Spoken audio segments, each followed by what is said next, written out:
We just got back from the mastermind. Sick event. My mate Saul, he's the guy running it. He's a content creator slash business coach. Ton of value that he shared. And I just wanted to sit down and break a bit of it down for you. I got my laptop out. And honestly, this is like investing in these things has been one of the most useful ways to get a ton of value on what I can do to apply things to my business, but also to meet like-minded people. One of the biggest things that I've learned is that most of the time, it's not the value that actually allows your business to grow or whatever you're doing to grow. It's actually the connections that you make. And I know that sounds quite cheesy, but it's actually the case. Like, I'll tell you a story of when I first started in business. I was a copywriter and I had no idea how to make money by myself. I was conditioned from a very young age to think that the only way for you to generate income is from a corporate job. And you do that through the traditional route where you put in your CV, you work for a corporate company and they pay you a monthly salary. The concept of getting money from other people, myself, and doing my own sales was completely foreign to me.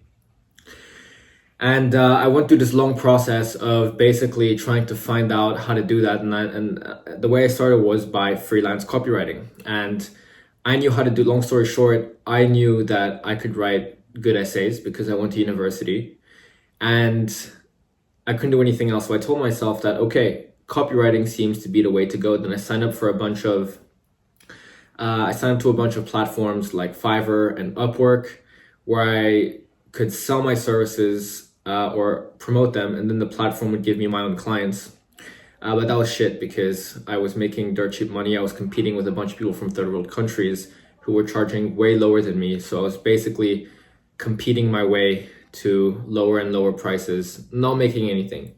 Anyways, I decided to invest in a copywriting course or a copywriting coaching program.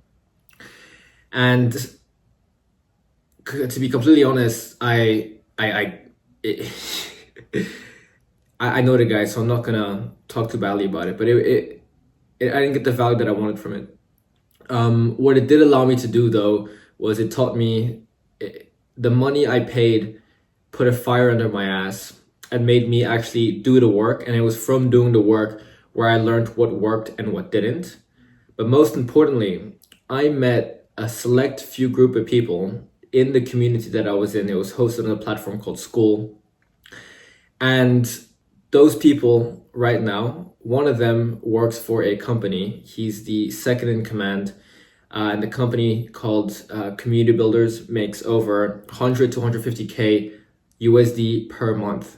They've worked with people like Alex Hormozi, Sam Ovens. They've won the School Games, which is a competition hosted by Alex Hormozi.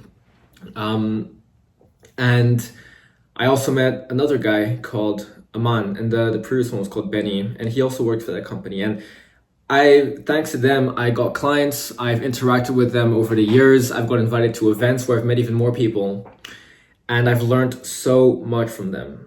Because also, when you have friends like that, there's a healthy sense of rivalry where you're seeing them do so well, and you're like, wow, I need to get off my ass and start working as well.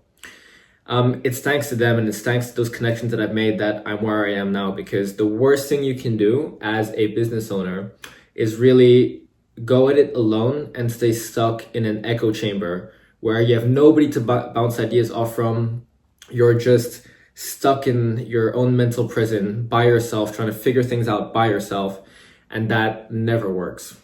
So honestly, paying for masterminds, for example, the one I just went to, that you saw in the previous clip, I paid for that and I did it gladly. You may tell yourself, like, why the fuck would you pay for information that you can find online? It's for those exact same reasons. But let's get into what exactly we talked about in the mastermind itself. And it was centered around YouTube and broadly speaking, how YouTube plays into your personal brand marketing and how it can get clients for your business. Back in the day, I was under the impression that in order to get clients on Instagram, my personal brand, all I had to do was post storytelling content. I had to make content that was aesthetic. I had to tell my story. And I did that for months, and it didn't work. It was not until I met Saul, who was in the same mentorship group as me. This is basically reinforcing my previous point, where he pivoted from storytelling towards pure value-based content on YouTube, and that's when his business completely changed. He's, to this date, I think he started, 4 to 5 months ago. I don't want to misquote that, but he's made over 130 or 40K in total revenue, and he's done that in such a short amount of time. And his thesis is that it is thanks to YouTube, because YouTube is the core to building trust within your audience. Think about this. When somebody's scrolling on Instagram, it doesn't matter how good your video is or how high quality it is just 60 seconds of dopamine inducing content. If you think about it in a way where you meet people, when you meet somebody, imagine you meet them for 60 seconds and they try to splurge everything in those 60 seconds compared to a long sit down of 10 to 15 minutes and let's say even an hour. By the end of that longer period, you're more likely to understand that person. You've been able to go more in depth with them based on the time you've been speaking, and you've also been able to break down ideas in a more detailed way. Whereas in those 60 seconds, like you do in a short form reel, you just get very surface level knowledge. So in this case, YouTube is the key to really getting your audience from somebody who's either cold and doesn't know you to somebody who's very warm and understands you in detail. And once you have that, you start having an audience of buyers. And that is the goal that we want to create as solo founders or online business owners, is we need to find a way to get people from the top of our content ecosystem all the way to the bottom. And the way they get to the bottom, which is when they're ready to close, is when they trust us the most. People buy from people that they trust. There's a saying that says like, people hate being sold to, but they love going shopping with friends, right? When you're going shopping with friends, you're enthusiastic, you're checking things out together, you're looking for things that could help the both of you or solve a certain sort of pain, and it feels good, right? You want to get to that good feeling where you're with somebody who feels like a friend and you're ready to get started on a activity, program, mentorship, whatever it is.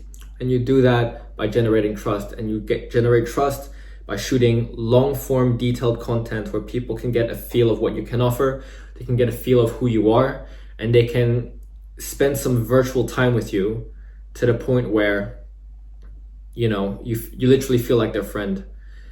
And there's a thing that I like to follow, which makes a lot of sense, right? Google, they did a study back in the day that said that a person is most likely to turn into a customer of yours when they've consumed 7 hours of your content, had 11 different touch points with you, and have done so over 4 different locations. So 7 hours of content, that's pretty simple. They can get those 7 hours from your short form content, long form content, or newsletter. And that's why YouTube, again, is so powerful, because you get a lot more minutes of their time and you can fill out those 7 hours a lot more efficiently on YouTube. Even better if you do a long form podcast. That generates so much trust. Think about Joe Rogan. You feel like you know him at this point because you've just seen him talk for so long. Love him or hate him. And then 11 different touch points. Those are basically interactions, right? Whether they spoke to you on the DMs, whether they saw you on a video, whether they saw a mention of you somewhere. And lastly, on the 4 locations, those are literally the platforms. So on email, Instagram, YouTube, real life, all those things put together, if you can get that formula correct, you can get somebody as a customer. And you do that from your ecosystem, right? What we talked about in the mastermind is that you have your Instagram, which is your main conversion mechanism. It's where you interact with people through the messaging feature. But afterwards, you're also using Instagram to bounce people around your ecosystem, such as your emails, such as your YouTube videos, your DMs, your free resources, so that you're directing them to all these places. So they start filling up those 7 hours, they start getting those 11 touch points, and they start seeing you across the different platforms where they start generating their trust. And when you bounce people enough, then you give them the ability to raise their hand. This is exactly what we talked about in the mastermind, where whenever somebody is ready, you give them the opportunity to raise their hand from, let's say, like an Instagram story, where you offer a free bit of resource or a free bit of value, and you ask you ask people whether or not they want to receive it. And people who have been warmed enough, they know that you provide good value, they will raise their hand, and that's when you can start the sales process. And when you start the sales process, they're already gonna trust you. So that's basically it. I just wanted to share that in case it would help. It's helped me a lot. And I'm gonna definitely start applying this a lot more into the business. So yeah, I'm gonna end it there because that was an 11-minute yap, but it was a good one. Peace.